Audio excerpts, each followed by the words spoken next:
Bien, voilà. Alors, donc aujourd'hui, on va donc commencer par travailler sur les trois premières figures, d'accord? Et donc, ces trois courbes représentatives de trois fonctions. Ça va, ça? Oui. Et ces fonctions, en fait, qu'est-ce que je vous demande pour les trois premières? Je ne vous demanderai pas la même chose pour les trois suivantes, hein, attention. Les trois premières, figure 1, figure 2 et figure 3, je vous demande de tracer à chaque fois le tableau de variation. D'accord? Donc c'est vrai que si vous avez découpé, par exemple, et que vous avez collé votre feuille, juste en dessous, maintenant, vous pouvez tracer les trois tableaux de variation. Alors, vous allez voir que dans chaque cas, même si ça n'a pas l'air d'être le cas, visuellement, il y a des situations à savoir bien maîtriser. Voilà. Je vous laisse quelques minutes, d'accord? Et donc, on se retrouve une fois que vous avez fait les trois tableaux de variation des trois figures ici. Bien, alors, donc la première chose à comprendre, effectivement, c'est les unités ici. Et c'est vrai que parfois, dans un repère comme ça, on ne met pas les flèches ni là, ni là. On les met juste là où on veut que ça soit l'unité, d'accord?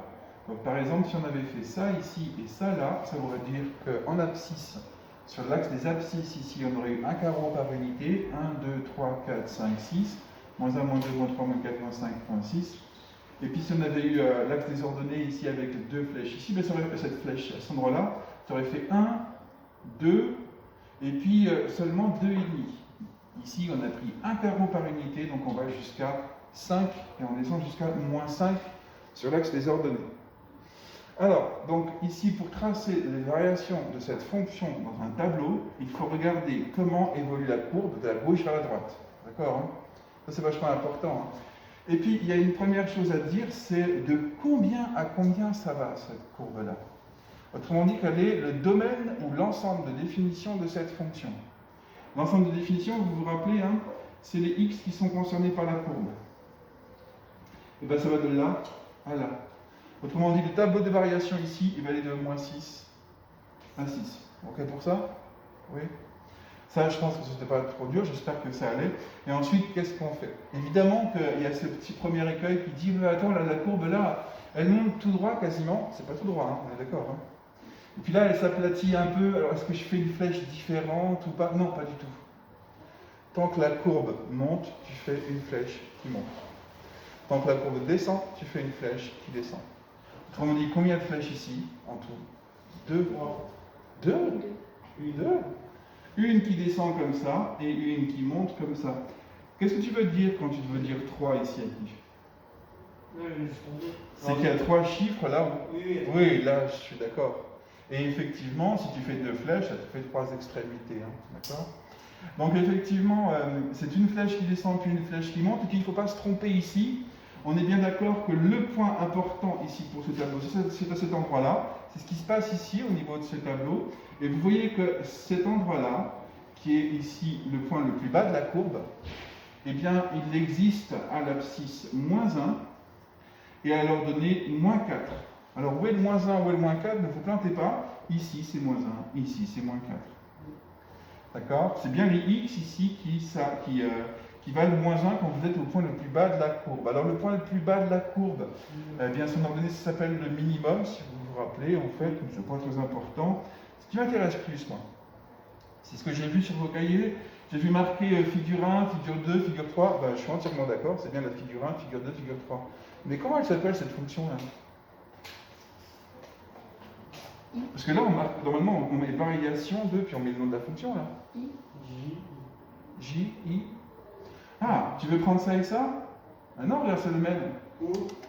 Non, c'est pas la même courbe, hein, c'est pas les mêmes fonctions. C'est pas O non plus. Et malheureusement, tu vois ici, on n'a pas donné de nom aux fonctions. Tu es obligé de choisir un nom. Pourquoi S? R. Pourquoi R? Non, F.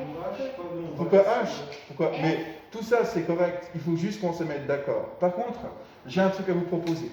Parce que si vous me proposez juste une lettre, eh ben, ça veut dire qu'on pourra travailler avec 26 fonctions en tout et pour tout. C'est pas beaucoup pour tout le lycée, hein, 26 fonctions. Hein. Je pense qu'on va en voir plus dans le lycée. Hein. Donc moi, je ne vais pas prendre juste une lettre. En plus, elle correspond ici. Ouais, pourquoi pas F, d'accord. Mais ça, ce serait G et H alors? Non. Je propose que celle-ci, et ça c'est une petite entourloupe qu'on fait nous, les mathématiciens ou les profs de maths, On ne va pas choisir 26 lettres pour 26 objets à maîtriser. On va dire variation de f de x. Mais regardez bien, c'est la figure 1, figure 2, figure 3. On le rappelle en mettant ici un petit 1. Alors, je vais l'écrire une première fois comme ça parce que c'est bien à la verticale, mais je vais me permettre de l'écrire au moins une fois ici au tableau. Ça, c'est la courbe de f de x. Et le 1, où est-ce qu'il est? Il est en indice. On le met plus bas ici. Ne le mettez pas sur la même ligne que x, sinon on ne comprendra plus ce que vous voulez faire. C'est juste on met 1 comme si c'était un dossard, un brassard, en fait. D'accord? Quand vous êtes dans une course, eh bien, qui a le brassard 1, c'est cette fonction-là. Qui aura le brassard 2, eh bien, ce sera la fonction f2. Qui aura le brassard 3, etc. etc. D'accord? Donc, c'est f1 de x et le 1, on le met tout en bas. C'est quand même pas ça. Enfin, non, un brassard, c'est sur le bras. Comment on dit alors au niveau du pied? Un pied-art, un pied-tard, enfin un truc en bas, d'accord? Comment on ne met pas des brassards sur les pieds? D'ailleurs, sinon ça ne s'appellerait pas un brassard. Hein. Ben, nous, on le met sur le pied, d'accord? Parce que si on commence à le mettre au niveau du bras, on va confondre entre les 1 et les x et ça va pas. D'accord? Pour le 2 maintenant. Dans la figure 2, donc c'est f2 de x et f2 de x. Son domaine de définition, c'est oh, mais il manque des trucs au fait là. Il manque pas des choses là? Pardon. Merci de m'avoir rappelé. Il faut mettre la valeur là. Hein. C'est combien la valeur là ici? 3. Et là 5. 5. Si, non, c'est ça, 5. 1, 2, 3. C'est pas les carrés, hein, ça. Ça a l'air d'être des carrés, mais ça n'est pas des carrés. D'accord? C'est une illusion d'optique. Là, ici, il y a 12 carreaux. Là, il y a 10 carreaux. Vous avez remarqué, j'espère. Je ferai de moins 6 à 6 et de moins 5 à 5. Peu importe. Alors, donc ici, maintenant, pour la deuxième fonction, combien il y a de flèches ici? Combien il y a de flèches, hein? 3. 3? Oui. Tu es d'accord avec ça? Tout le monde est d'accord? Ok, d'accord. La dernière flèche, elle monte ou elle descend, la dernière flèche? Elle descend. Et j'en fais une toute petite alors ou pas? Non. Non. Effectivement, c'est le deuxième enseignement, c'est l'enseignement de cette fonction-là. Pour cette courbe-là ici, on va mettre 3 flèches qui ont les mêmes dimensions, c'est vachement important en fait. Alors c'est vrai que ici, c'est juste cette troisième flèche qui descend ici, ça correspond juste à cette partie de la courbe, et on ne dit quand même pas beaucoup, peut-être, mais nous on s'en fiche de ça. On ne veut pas savoir si ta courbe elle monte fort ou pas fort. On ne veut pas savoir si ta courbe elle monte longtemps ou pas longtemps. On veut juste savoir si ta courbe elle monte ou elle descend. D'accord? Alors il me reste à mettre les valeurs. Alors je vais un peu plus vite ici. Là c'est 2. On descend à moins 4. On monte à 5. Et on descend à 4,5. Je suis d'accord. Mais n'oubliez pas de dire aussi où est-ce que vous êtes à moins 4. Ici, quelle valeur de x vous donne moins 4? C'est moins 3. Alors essayez d'être bien à la verticale ici. D'accord? C'est aussi un exercice de style de tracer un tableau de variation. Essayez d'être bien vertical entre le moins 3 et le moins 4 pour dire que la verticale de moins 3, la fonction donne moins 4. C'était pas ça? C'était pas ça. Oui? Pour 6, c'est 5. Ah non. Pour 5, c'est 5. Oui. Non, je comprends pas le 6 et le 4,5. Ben, c'est là. 6 et 4,5, c'est le dernier endroit, ici. Alors, je vais juste bouger un petit peu la vidéo pour qu'on voit mieux ici. Et effectivement, hein, cet endroit-là, 6 et 4,5, ça correspond à l'abscisse 6 ici. Et si vous regardez à l'abscisse 6, vous êtes à 4,5. D'accord? Oui? Est-ce que c'est important qu'il faut que je sois exactement de la même longueur? Est-ce que c'est important qu'elles aient exactement le même?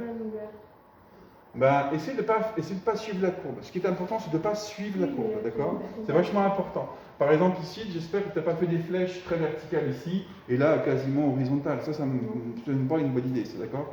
Donc, est-ce que c'est mieux d'avoir des flèches qui ont les mêmes longueurs? Ben, nous, par exemple, quand on écrit un sujet, par exemple, de devoir, on essaie de se débrouiller pour faire ça. Moi, quand j'ai écrit, par exemple, sur un ordinateur avec des flèches et que je les mets, je sais qu'elles aient toutes la même forme, effectivement. Écoute, oui, c'est plus joli. Non, sérieusement, hein. C'est juste que c'est plus joli. Par contre, on vous demande de bien respecter ça. Dans cette deuxième ligne, il y a les valeurs en haut, les valeurs en bas et des flèches. Et cette valeur 4,5 et la valeur moins 4, c'est vrai que sur l'ordonnée, ce n'est pas du tout les mêmes endroits. Hein. 4, moins 4, c'est la valeur qui est ici, et 4,5, c'est la valeur qui est là. Mais dans un tableau, ça ne se voit plus. D'accord? Donc il y a 2-3 règles ici. Et puis après, bah oui, plus tu fais des flèches régulières, et un peu, de même longueur et de même orientation, mieux c'est, je pense. Hein. Alors combien il y a de flèches là, figure F3 là? 4 flèches. Alors F3 de X. Ça va être moins 6 à 6. Hein. Ah, bien sûr. Ça descend? Oui. Ça monte? Ça descend? Et ça monte? Oui ou pas? Oui.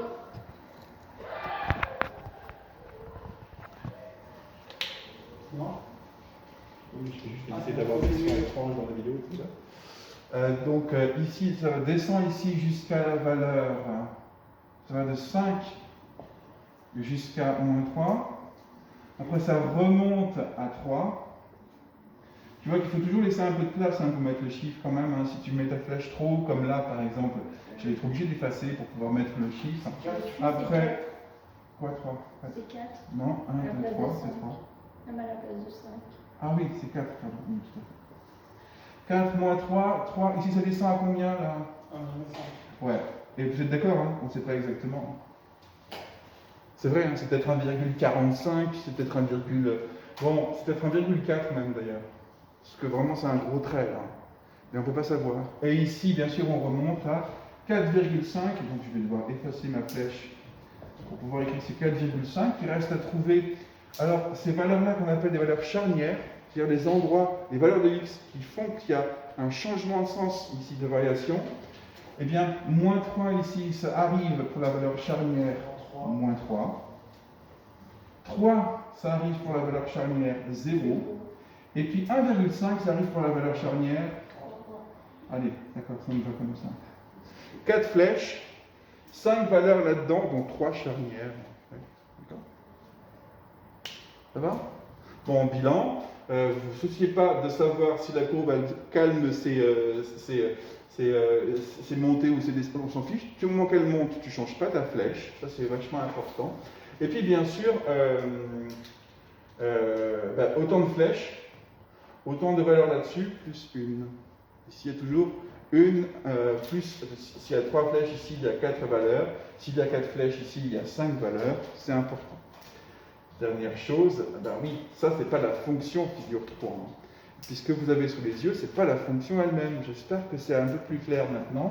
C'est juste sa représentation graphique. D'accord? On peut la représenter graphiquement comme vous l'avez fait avec l'activité sur les supporters, sauf que là, effectivement, c'est pas un nuage de points, c'est toute une courbe, d'accord? Mais sinon, c'est juste sa représentation graphique. Voilà pour ça. Eh bien, écoutez, on va passer maintenant à la suite. Alors, la suite, c'est la deuxième ligne, d'accord? Donc, je vais effacer tout ça.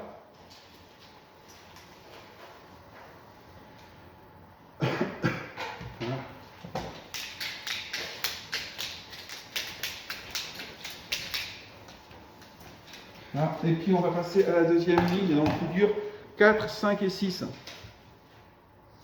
Et voici, j'ai un peu de chance là, voilà. C'est facile pour moi, évidemment, c'est peut-être plus long pour vous si vous voulez découper et coller. Hein.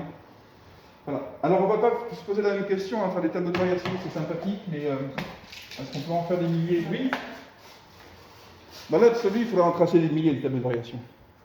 Par exemple, cette ligne-là est très intéressante en termes de tableaux de variation, mais malheureusement, on manque un peu de temps, on ne peut pas tracer des tableaux de variation. Voilà ce à quoi on va s'atteler aujourd'hui. Donc, c'est des choses ici qui auraient dû être normalement dans le test, hein, en fait. Hein. Par exemple, beaucoup d'autres élèves l'ont déjà abordé dans les autres classes, mais nous, on n'a pas encore abordé, on a abordé d'autres choses. Donc, j'ai demandé expressément à ce que ce soit enlevé. On aborde ça aujourd'hui. Question, ici. Alors, ça, c'est la fonction F4. Hein. Vous voyez bien? Si je vous demande ici, résoudre F4 de x égale 1, ici, résoudre f5 de x égale 0, et ici, résoudre f6 de x égale, j'avais dit 1, je crois. Donc, dans ces trois situations, alors c'est un peu nouveau, parce qu'associer une courbe à une résolution d'équation, on n'a pas trop fait jusqu'à présent, même si vous avez déjà un peu vu ça en collège. Et par contre, on peut deviner, et c'est vrai que parfois, chez certains, c'est intuitif, tout de suite, la réponse c'est ça, et puis voilà, et hop, c'est juste. Ah bon, d'accord. Dans ces cas-là, le prof, il se tait, il dit, voilà, on avance. Mais je pense que ça va nécessiter des explications. Alors, donc collez votre feuille, mettez les trois énoncés, s'il vous plaît. Vous allez peut-être mettre un trait ici, d'accord, pour donner les réponses, d'accord. Mais il va falloir comprendre. Donc je pense qu'il va falloir quand même écrire les choses. Il va falloir expliquer ce qu'on fait. D'accord. Donc je vous laisse réfléchir. Qu'est-ce que ça pourrait être la réponse? Alors, donc comment résoudre cette équation-là? Déjà, effectivement, la première chose qu'il faut se dire, c'est quel est l'inconnu. Quand vous résolvez une équation, il y a une inconnue. Alors c'est x l'inconnu, hein, c'est vrai, c'est bien ça. Donc on cherche ici des valeurs pour x. On cherche des valeurs sur l'axe des abscisses, d'accord? On cherche des abscisses. Donc on ne commence pas à regarder sur l'axe des ordonnées. Hein. On cherche des abscisses, d'accord? Ça c'est vachement important. Et puis surtout maintenant, qu'est-ce que dit l'équation? Elle dit f4 de x égale 1. Et en fait, l'équation dit l'image ou les images valent 1. Ben oui, parce que f4 de x, c'est l'image de x. Et toi, tu sais que tu cherches des x dont l'image vaut 1. Et c'est vachement important d'avoir dit ça comme ça. Tu cherches des antécédents dont l'image vaut 1. Tu cherches des abscisses pour leur donner 1.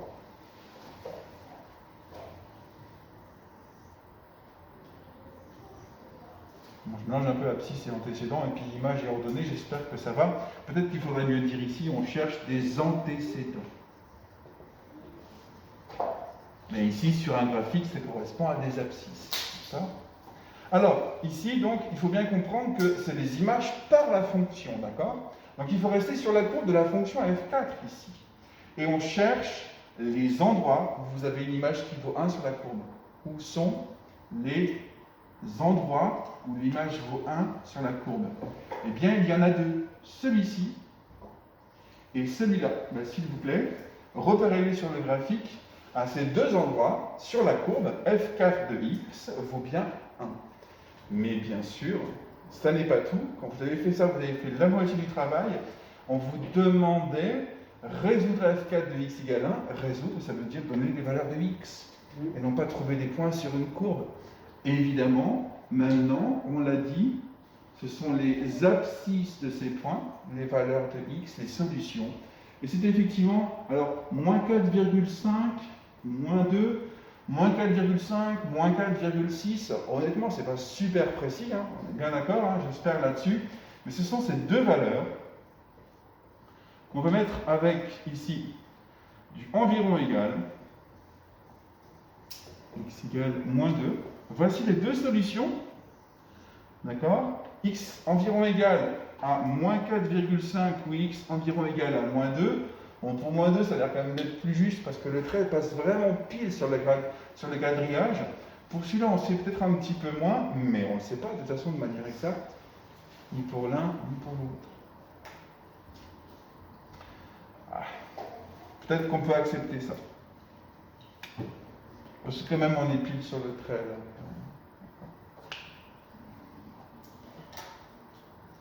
D'usage en lycée, on l'accepte en tout cas.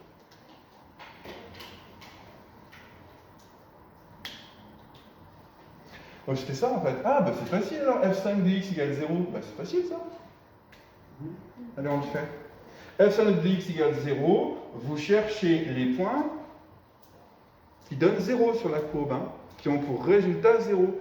Les points doivent donner 0. C'est ça qu'on a fait en premier, hein. Leur donner 0. Ils sont là. Ah bah oui, 0, ils sont sur l'axe des abscisses. Hein. Là, il y en a combien? 3. 3. 1, 2, 3. Et qu'est-ce qu'on cherche maintenant? On cherche les abscisses de ces points. Ça va être ça les solutions. Voici une équation qui a 3 solutions. Donc les solutions ici, ce sont les abscisses des points. Alors c'est combien? C'est combien ici?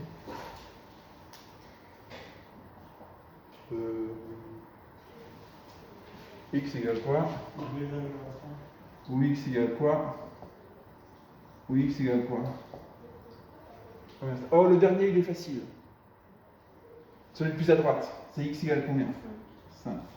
Attention, hein, c'est pas le point ici, c'est l'abscisse de ce point. Alors donner c'est 0 et l'abscisse c'est bien 5. Hein. C'est vrai que l'abscisse de 5 donne exactement la position de ce point, parce que ce point est sur l'abscisse, l'axe des abscisses lui-même. Et le deuxième, il a combien? 2,1. Et celui-là? Moins 5, si tu me dis 75, c'est que tu as des yeux qui permettent de voir les centièmes, là. Hein. Parce que ça veut dire que c'est pas moins 5,76. Hein. Si tu me dis moins 5,75, ça veut dire que c'est pas moins 5,76. Ça veut dire que tu fais la différence entre moins 5,75 et moins 5,76. Autrement dit, la précision, là, il faut faire attention. Alors, je suis d'accord, c'est des environs égales, hein, là aussi. Là, c'est du égal, tu sais pourquoi? Parce que la différence entre cette courbe-là et cette courbe-là, c'est que ça, c'est une courbe que vous aimez beaucoup faire, vous. Vous prenez des points et vous reliez avec la règle. Et des fois, c'est vrai, hein, ça marche. C'est assez rare. Hein. On va en voir des courbes comme ça. Hein. On va appeler ça des fonctions, attention, le nom est assez compliqué, des fonctions affines par morceau. Sympa quand même. Les fonctions affines par morceau, ça va être ça. Et on va travailler là-dessus. Mais pour l'instant, on a des valeurs approchées. Et celle-ci, résultat 6 de x égale 1. Qu'est-ce que tu en penses là, ici?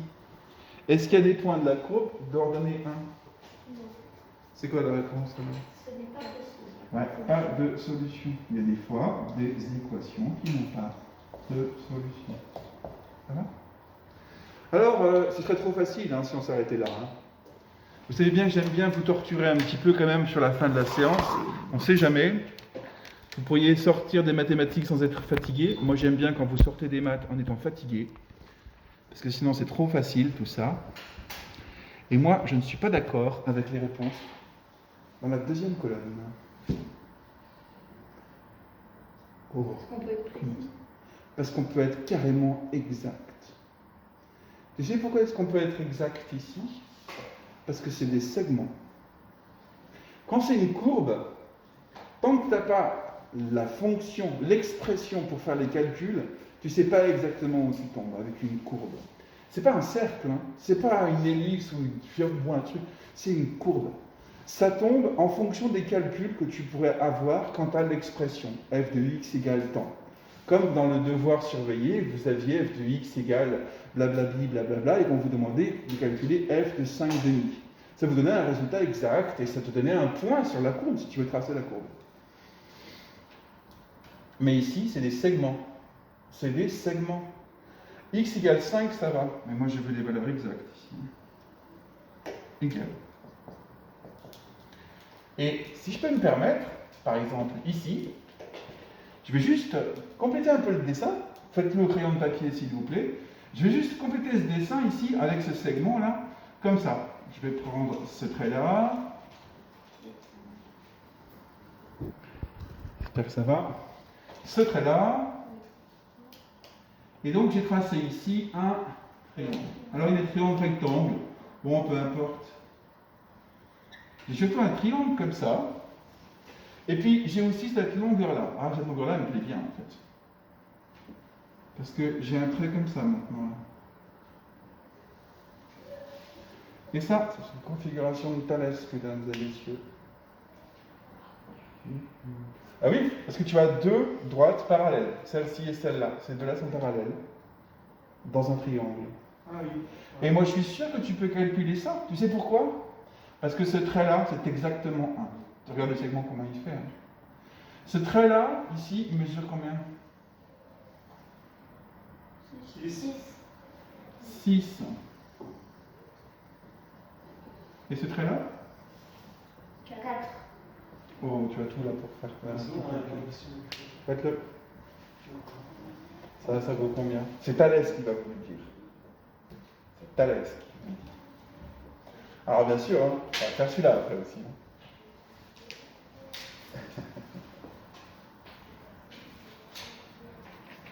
Allez, raisonnez bien.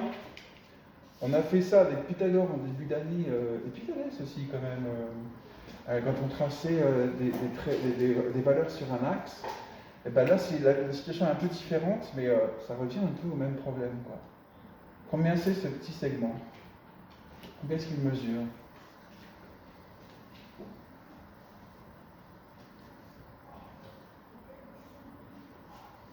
Alors du coup, ben, je vais... Bon, je manque de place, hein. Je vais effacer là, ici, mais il ne faut pas effacer l'énoncé ni les explications. Hein. Combien c'est là, ici? Ça?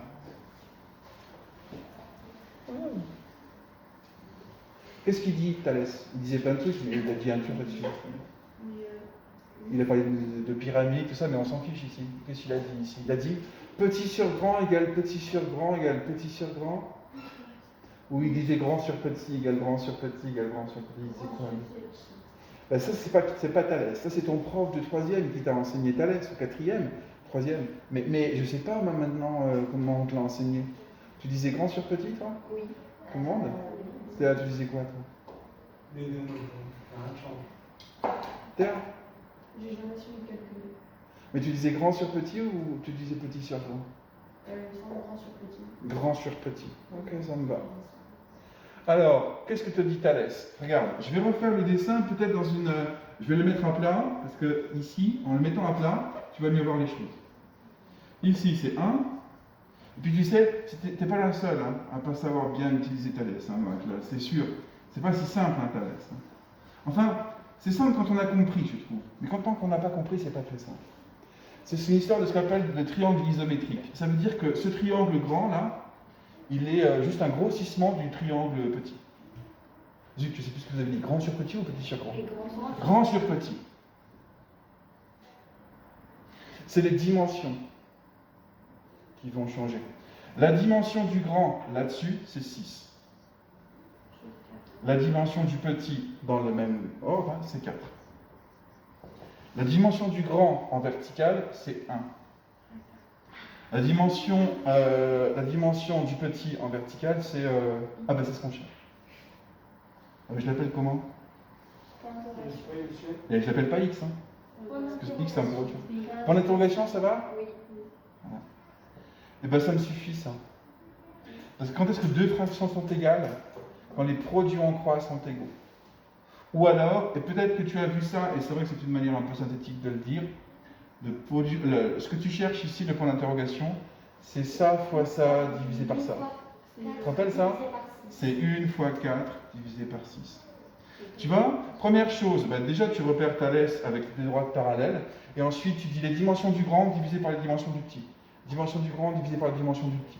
Dimension du grand divisée par la dimension du petit. Alors, la troisième, ce serait celle-là divisée par ça, mais j'ai pas les longueurs. C'est vrai que je les ai pas, alors je les ai pas mises, quoi. Et puis je m'en fichais, parce que ça me suffit largement ici. Ça fait 4 sur 6, ça, non? Oui. Non? Ça fait 2 fois 2 sur 2 fois 3, c'est-à-dire 2 sur 3, s'il vous plaît, ou 2 tiers. Essayez de simplifier quand même vos calculs. C'est 2 tiers. Ah, mais attends. Ça ne veut pas dire que x c'est 2 tiers. Hein. Ça veut dire que là c'est 2 tiers. Bon, bah c'est combien cette valeur-là? 2 tiers, c'est 2 tiers. Non, pas du tout. 2 tiers c'est là. Bah c'est 1 moins 2 tiers. Pas du tout. Ouais. Cette valeur-là, ici, elle est à combien? Bah c'est... Je fasse, hein. Vous m'avez dit ici, cette longueur-là c'est 2 tiers. Je suis d'accord avec vous, cette longueur-là c'est 2 tiers. Mais cet endroit-là c'est pas 2 tiers. 5 plus 2 tiers. Non, 5 plus 2 tiers c'est par là. Moins 5 monsieur. Moins 2 tiers. Moins 5, moins 2 tiers. Exactement. Vous voyez maintenant pourquoi est-ce qu'on vous embête avec les calculs aussi? c'est parce qu'il ne faut pas avoir peur d'écrire des choses comme ça. Hein. On va avoir froid dans le dos quand on écrit des choses comme ça. Hein. Il faut se dire, oui, je sais le calculer, je vais l'écrire. C'est quand on ne sait pas calculer qu'on n'ose pas écrire un truc. Ben ça, moins 5, moins 2 tiers, combien ça fait? C'est fait? C'est ça, hein? Moins 1, moins 2, moins 3, moins 4, moins 5, moins 2 tiers. Ça fait? Allez, 5 sur 1. Ça fait? Mais non. Moins 3. Moins 5. Non. Tu veux même des... Oh là, ça fait longtemps qu'on a pu faire des fractions ensemble, hein, je vois bien. Hein. Ou you, hein. Il faut mettre au même dénominateur quand vous soustrayez des fractions. Il y a un plus ou un moins, hein, d'accord? Parce que vous n'allez pas commencer à soustraire des bananes avec des carottes. Vous vous rappelez de cette vieille phrase-là? Qui ne veut quand même pas dire grand-chose, hein, très honnêtement. Parce que les bananes, on les multiplie avec les carottes en maths et ça ne nous pose aucun problème. Hein. On obtient quoi? Une soupe? Je sais pas, mais on obtient un truc. Hein, Moins 15 sur 3. c'est moins 15 sur 3, moins 2 sur 3. Et moins 15 sur 3, moins 2 sur 3, ça fait? 13, moins 13 sur 3. Non. Moins 17 sur 3. Ça fait? Moins 17 sur 3. Moins 17 sur 3.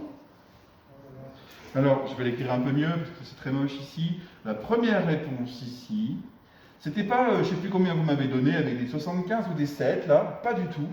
C'est moins 15 tiers, moins 2 tiers, c'est-à-dire moins 17 tiers. Eh bien en peine, celui qui aurait pu me sortir moins 17 tiers à l'œil, on est d'accord, hein? 17 tiers, tu le sortais, là? Oh non.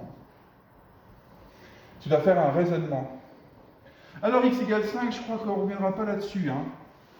Mais celui-ci, bien sûr qu'on revient là-dessus. Celui-là, là. Combien? Alors attention, je sais que à l'écran comme ça, quand on regarde ici, on a l'impression que tout ça c'est droit, mais c'est faux. Regardez bien votre feuille. Le segment, il va de en bas, ok? Et il s'arrête où? Regardez bien la feuille. Le segment, il s'arrête où?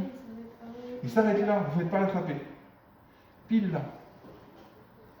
Ah ben tout d'un coup, ça a une importance. Pour les variations, on s'en fiche. On met une seule et même droite, hein, une seule et même flèche.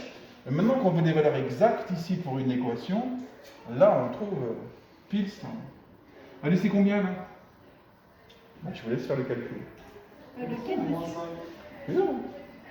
Vous êtes que 2, moins 5 sur 1. Moins 1, moins 2, moins 3, moins 4, moins 5. Moins 5, moins 2 tiers. C'était bien ça l'abscisse qu'on cherchait ici. L'abscisse, la position.